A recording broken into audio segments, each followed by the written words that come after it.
Boker Tov. Good morning, everyone. Thank you very much for joining us. And today, in the series of Israel at War, we are going to speak about what is a proportional response. And this is a question that has been asked probably many, many times by many people all around the world. In Israel, of course, what is the real way to address the attack that was done by Hamas on the 7th of October on Simchas Torah? So it's interesting to see the connection between what happened and our parsha this week. Our parsha is Parshas Vayishlach. There is a famous story about Dinah, the daughter of Yaakov, the sister of all the 12 tribes, Reuven, Shimon, etc. And the story is that they came back to the land, and Shem, the son of Hamor, basically took her by force and had intimate relations with her, and kept her as a hostage. He wanted to marry her. He loved her very, very much. But this was not done in a nice way at all. This was done by force. And Yaakov Avinu waits for his sons to return from the field. They return from the field, and he tells them what happened. And then they approach the people of Shechem, the people of that city, and they tell them, we are prepared that you will marry our daughters and our sisters, including Dinah. However, you have to circumcise yourselves. First, you have to do the bris milah, and then after that, you are allowed to marry, and we will also marry you. We'll be able to do business together, etc. They decided to circumcise, and then on the third day, when it's the most painful, Shimon and Levi, two brothers that were very fierce and very strong, and we'll soon see a bit more about their nature, went into the city, and they killed every single man. Every single man they killed. And in addition to that, what happens afterwards is that Yaakov Avinu is very, very upset. And Yaakov Avinu turns to them, tells them, what did you do? You have made me very much embarrassed. I feel shamed. And around us, all the other cities, all the other nations around us, they might come and attack us. And Shimon and Levi reply. They don't stay without an answer. They do have a prepared answer, and they tell Yaakov, could we allow them to make our sister like a harlot? And this is their answer. That's pretty much how the story ends. There are tales that tell us that there actually were a few battles, a few wars that took place afterwards. And we see it very much hinted in the Parsha afterwards when Yaakov and his 12 sons are traveling from there. It says that while they were traveling, so everyone around them feared them very, very much. They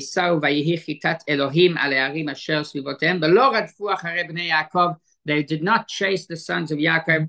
They were very, very much afraid of them, and pretty much because of the wars that Yaakov Avinu had to initiate because of the conflict that happened between them. So what we see over here, in simple words, is a terrible act of Shechem. He goes and he basically rapes the daughter of Yaakov, and he wants to then marry her. And the response of the sons of Yaakov are, first of all, that, okay, there's something to talk about. We can talk about it, discuss it, circumcise yourself, become close to the Jewish religion, and then we will marry.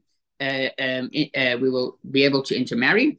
And then their actual deeds of Shimon and Levi, the two strongest brothers and perhaps the most fierce, also in their temper, mainly in their temper. It says that Shimon and Levi are both connected to the attribute, to the trait of gevura, of harshness, which means they deal with things pretty much according to, without kindness, without trying to see the benefit or the good side of things. They were pretty harsh, pretty tough, and Yaakov Avinu is upset. But if we take a very close look, Yaakov Avinu is upset. He's not upset at the actual act, which means that the response of killing every single man in that city. And he doesn't say that it's not just justified to go and kill every single person in the city. He doesn't say that that is something that's not legitimate to do. He says, you make me embarrassed. I feel shamed now in front of all the countries around me, and not only shamed, but I'm afraid that they will come and attack us. So what we've got to understand is several things. First of all, what happened? Why is it okay to just go into the city and kill every single man of Shechem, of that country, of that nation? And we've got to understand what bothered Yaakov Avinu in the situation. Why was he upset? What wrong or what bad thing did Shimon and Levi do? By the way, if we take a look at the Midrashim, the tales, and one of the tales this part is that we learn the source for bar mitzvah in this story of Shechem and Levi. We learn that the age of bar mitzvah is 13 years old. Where do we know that from? Because it says they refer to the sons of Yaakov in the name Ish, which means man. And if you do the calculation, they reach the age of 13, and now they are referred to as men. And that's a proof that bar mitzvah starts at the age of 13. So why would we learn such a significant and important milestone in a Jewish man's life from such a tragical story, from such an unjust story, perhaps? So we've got to say that there is room for such an act. It is justified to go and kill all of those people of Shem, and soon we will see why. Yaakov Avinu on that end is not really happy, and also we've got to understand what does it mean for us today, what we can take from here and what we cannot take from the story, in order to understand what is a proportionate response to what the terrorists and the people from the Gaza Strip, the civilians, that, by the way, the stories of the hostages are now being released, and one hostage said that he escaped. And the people of Gaza, they returned them to the terrorists of Hamas. So we do see a big collaboration between the innocent, so-called innocent civilians in Gaza and the terrorist organization that they, first of all, voted in, supported them, and are actively supporting them now, as they did on the 7th of October. We know that a lot of the looting and the brutal attacks, the murder, was done by also just random civilians that stormed those Jewish yishuvim. What we've also got to understand is why today we find it very hard to make such a decision and to go and to just wipe out the whole place. We know that today this is something that is pretty problematic. We cannot really do this. This is something that the nations will not justify. And we've got to understand this whole idea. Let's start and take a look. So first of all, according to international law, and it's important to bring this down, as long as you have a justified cause and a justified outcome, that allows you to initiate war. So if you have a good enough reason to go and attack a certain country, let's say that country has invaded you or is doing acts of terror or is keeping hostages, you are allowed to initiate war. And there's no limit to the way you've got to achieve your goals, right? So we have here, let's say, 3 important goals: bringing the hostages back, making sure that whoever took part in this attack gets militarizing the Gaza Strip. And the third thing is making sure that for the next 100 years, that at least no one around us would ever think of doing such a thing. And these are the targets and the outcomes that we would like to see. And until that is not achieved, so the war can continue, which means our response is definitely in proportion, perhaps too much in proportion, because of the fact that the outcome has not been achieved yet. The hostages have not returned. So therefore, we are allowed to use more and more force in order to, again, demilitarize the Gaza Strip and make sure that the hostages return back home. So this is according to international war, and there's no war that is more justified than what Israel is doing now, and not only for our sake, but for the sake of the countries and the nations around us, because sooner or later they are going to need to deal with similar situations and similar cases. The Muslims don't hide this anymore. We see that it already has a result on the presidents, prime ministers that are within Europe. The ones that are getting elected and voted in are ones that are much more firm with the Muslim migrants, making sure that they should not cause any trouble. So this is definitely not only for our sake, but this is for the entire world's sake, learning how to deal with terror. Then there's another side, and this is about proportionality. So your war is just, you are allowed to continue, but the question is, what are we allowed to use? How should we respond? Right? Airstrikes, is that okay? Invading with tanks.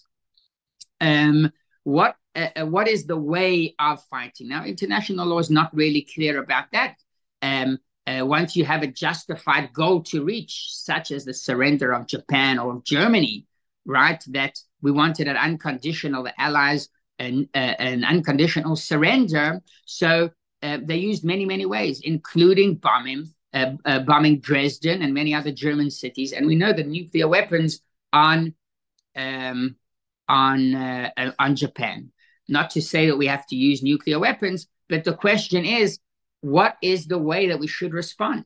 So the war is just, we can use more force, more fire, but the most important question is, what is the most effective way? And this was a question that Truman, the president then, was faced. He said, well, how many casualties will we have if we invaded in a conventional way, if we invade Japan and conquer them in a conventional way? And they told him that the casualties will be much, much more on both sides than dropping nuclear weapons. And that's why it was an act of kindness for both sides to nuke those cities, if we think about it, because otherwise they would be on the American side and on the Japanese side. So the question is, perhaps, is there a method to deal with terror?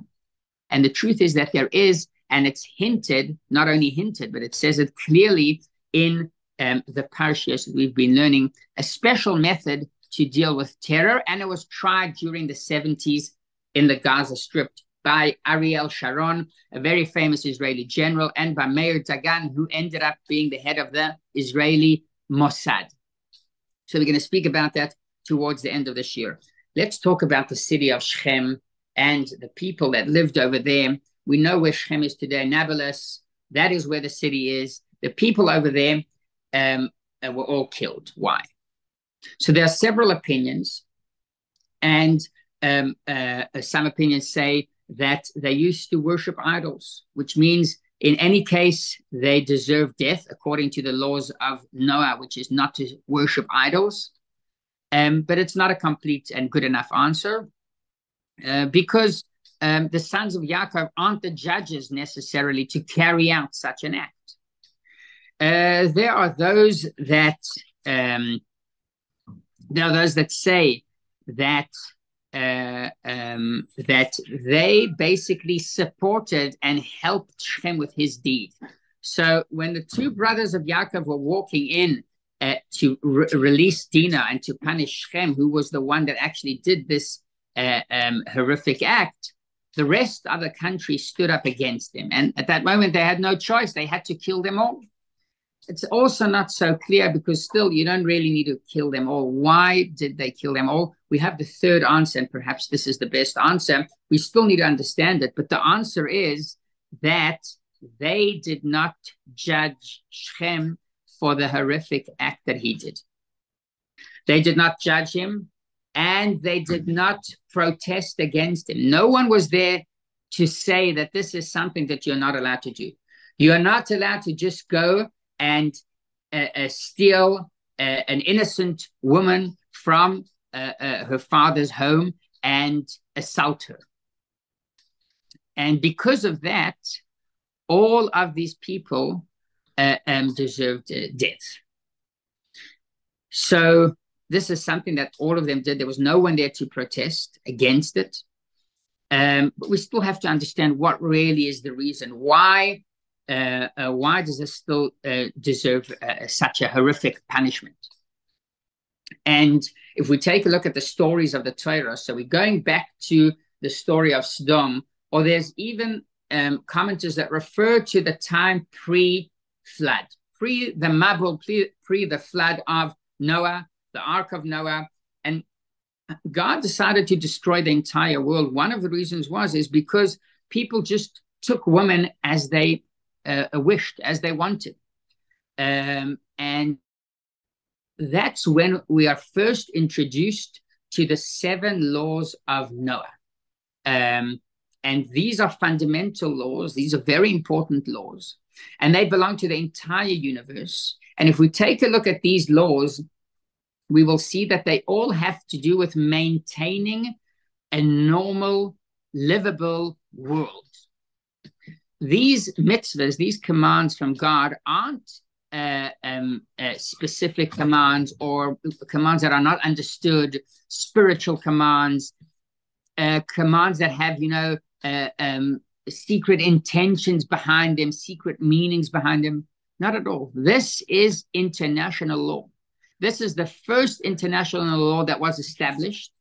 And if we take a look at the mitzvahs, it's like, do not be cruel to animals, do not murder, do not steal, do not commit crimes of adultery. And yes, make sure that there's a justice system, that if someone has a problem with his friend, there is a judge to turn to speak to plead your case. And these are the 7 keys to a normal world, to a world that we're not asking for much, that we can live in. Imagine a world that there were no judges. Anyone that was strong, he would be able to win the case. Or imagine a world that was legitimate to murder, to kill. Imagine a world that it's legitimate to steal and that no one comes with any complaints. Imagine a world where you are allowed to be cruel to animals. That is a terrible world to live in. And that was the world before the flood. That's why God brought the flood and killed every single living creature. Because the definition of a world that it's legitimate to go and steal women and kill people and steal objects, that is the meaning of death. That is a dead world. And that is why Hashem basically wipes them out. There's another story, and God promised never to bring another flood.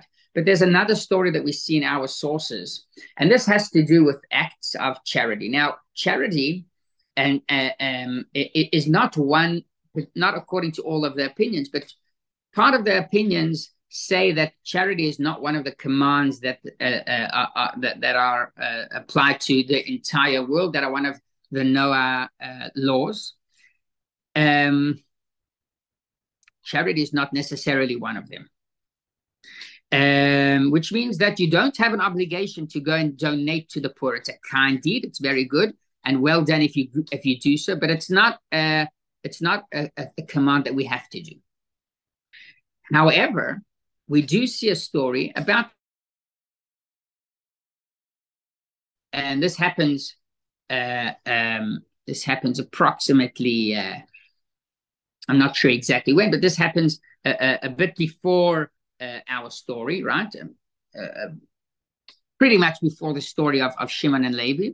And there was they were against charity, and not only against charity, saying, you know what, I don't want to give, but forcing people of the city not to give charity. And if someone was caught hosting a tourist, or someone was caught giving a meal to a poor person, they were tortured and they were killed.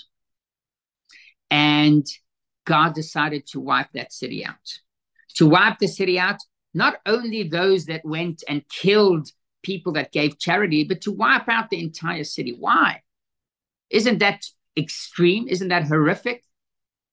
So the answer is that it's one thing if you don't want to give charity.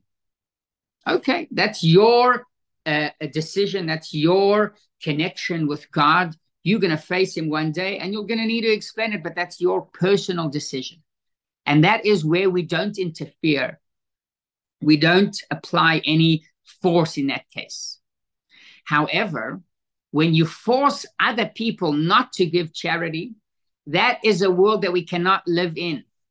That is a dead world. Practically, you are bringing death to the world, spreading inhumanity.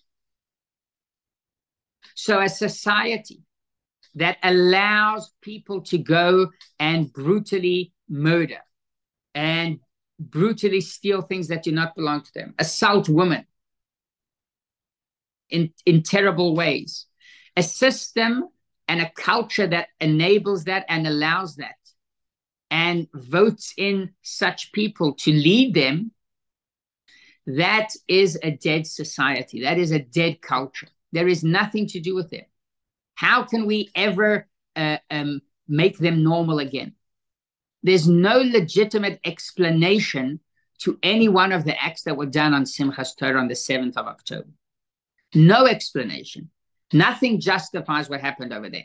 And if you are able to go and do such acts and no one is there to protest against, and people took part of that, so that is a dead society, a dead culture. There is nothing really to deal with. And thinking about the children and the women, right, in the city of Shechem, they did not kill the children, and I don't think it's justified to kill the children. And perhaps it's not justified to kill all the adults in the Gaza Strip. But there has to be a new system of education. There has to be a change in the mindset. People have to understand that this is not a way to live in not only now, but it was never a way to live since the times of Noah, since God said, listen, there's a world that we have to maintain. Imagine that, and there's always explanations. Everyone feels about a situation. So because I am fired from my job, I can go and steal something from someone else or from my boss. It doesn't work that way. That's not a world that we can live in. This is the story of Shechem. And this is why what Yaakov told them is that your act was not justified. He said the act itself is justified. It's okay. The way you did it was problematic. And this is a great lesson to us. What Shimon and Levi did is they went behind the back of Shechem. They told the city of Shechem, the people of Shechem, you will be able to intermarry. We will be able to do business together. And then on the third day, they went behind the back and killed them. That is a problem. Yaakov Avinu said they have to be punished. But we have to explain and we have to decide that this is the punishment. Even if we won't be able to surprise them and we would need to face them. Perhaps there'll be more casualties. Perhaps we will suffer more from that. But God will be on our side because we know we are doing the right thing. And the point is that we have to say it clearly. We must declare it. We cannot do things like that behind the back. And this is also a great lesson for us today. We have to stand behind our decisions and tell the world and tell the Muslims that this is what we are planning to do. And that moment, we will see a lot of respect. We cannot say one thing and act differently, because that shows that we have something that we are hiding, something that we aren't certain about, something that we don't feel is 100% right. So this is why, on the one hand, yes, it seems like such a violent story, a hard story to adjust, a hard story to accept. But yes, in a place that accepts, a society that accepts such deeds and such behavior, it is a dead society by definition to their own people, because it never ends. Today, we are the problem. Tomorrow, it's Spain that's the problem. Tuesday, it's Britain that's a problem. And then within themselves, it's a problem. And that is the story of ISIS. ISIS basically behaved in this way to Muslims. So perhaps we can achieve this in a different way. So now we understand again that the war is just, the amount of fire is just, and we have our deeds that we have to do. And in addition to this, I want to end with the proportionality about the way of doing this war. So perhaps there are other ways, other options to re-educate the people there in the Gaza Strip. And perhaps we don't have to use the method of Yaakov's sons, Shimon and Levi, of killing them all the men. Who was the first one that needed to deal with terror. And many people think that with terror you can deal with in conventional ways, in a regular way that armies fight wars and fight battles. But it never worked. It never worked in Afghanistan, and it never really worked against terrorist groups all around the world. The only one that it really worked again is when you fight two countries together. So in that case, it will work. But what happened in the 70s when there was terror attacks coming from the Gaza Strip? So Ariel Sharon, a very famous general, and Meir Dagan, the head of the Mossad, they had a special unit, and that unit, they were in charge of terrorizing the terrorists. You've got to sometimes use the same method that they use against you. And this is all hinted right at the beginning, the story of Sarah Imenu, when we first encounter the mother of Yishmael, the mother of Islam. And we see over there that Sarah Imenu basically allowed her to come in to her own home. And not only that, but to marry Avram. And the moment she allowed her in, what happened is that Hagar, the mother of Yishmael, turned against Sarah, who was the first one to bring her into the home, and she started to speak down to Sarah. And then the Torah says, "Vata'aneha Sarah." Sarah traumatized Hagar, causing her to run away to escape. And for many years it bothered me. Why does it not say that Sarah Imenu just punished her, rebuked her, explained to her nicely that that's not a way to behave? Why does it use this harsh word of Vata'aneh, tortured her, traumatized her until she needed to escape? The answer is that with terror, you have to deal with terror. Conventionally, with explanations and with punishments, it's not going to work. It never worked. But if we use one tool, one method of Vata'aneh, and this is a way to think how exactly to do it. There are many, many options. This could be a way to redesign what is happening now in the Gaza Strip. Thank you very, very much for taking part in the shir.